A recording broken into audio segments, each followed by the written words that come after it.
आए रहीस। हरियर हरियर खेत के बीच में गोरी तय मुस्काए रहीस। पाँव में माटी हाथ में रोपा, गाल में पानी चमके। तोर तिरछी नजर पड़िस त मोर हृदय धक धक धड़के। ते रोपा लगावत आगे बढ़े, मैं पीछू पीछू आव रे। काम के बहाना तोर संग मां दिन भर माया बढ़ाव रे। धान रोपा मजोड़ी जमगे, आँखी मिलिस त माया होगे। रिमझिम पानी बरसे रे, मन मोर तोर में खोगे। धान रोपा मजोड़ी जमगे, गांव भर में चर्चा होगे। ते हंस देस एक पैत मोला, मोर जिंदगी हरियर होगे। धान रोपा मजोड़ी जमगे, आँखी मिलिस माया होगे। जोड़ी जमगे माया होगे, धान रोपा में। माया होगे।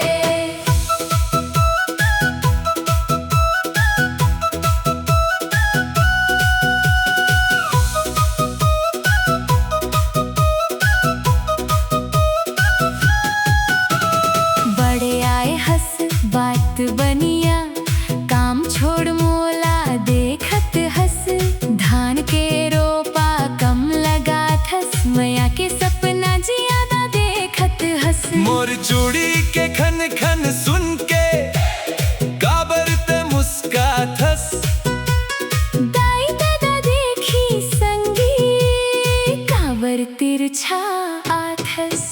काम घलो करथो गोरी, तोर संग गाना गाथो। इके डहर में रोपा लगा के तोर नाव लिखत जाथो। झूठ मूठ के बात झन करबे, मन के बात बतावे। धान कटे के बाद संगी, मोर घर रिश्ता लावे। धान रोपा मजोड़ी जमगे, आँखी मिलिस त माया होगे। रिमझिम पानी बरसे रे, मन मोर तोर माँ खोगे। धान रोपा मजोड़ी जमगे, गांव भर में चर्चा होगे। ते हंस देस एक पैत मोला, मोर जिंदगी हरियर होगे।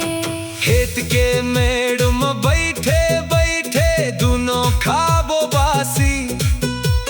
मिर्ची नून और प्याज संग में लागे दुनिया मीठासी।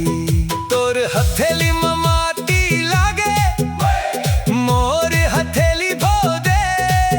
जिंदगी भर बर जोड़ी बन के मोर संग चलना बोल दे।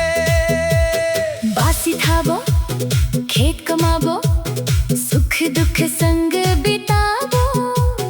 माया सच्चा रखबे संगी, त तोर घर में आहूं।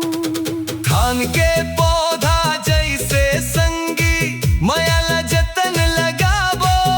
पानी माटी मेहनत देके, सुंदर सपना सजावो।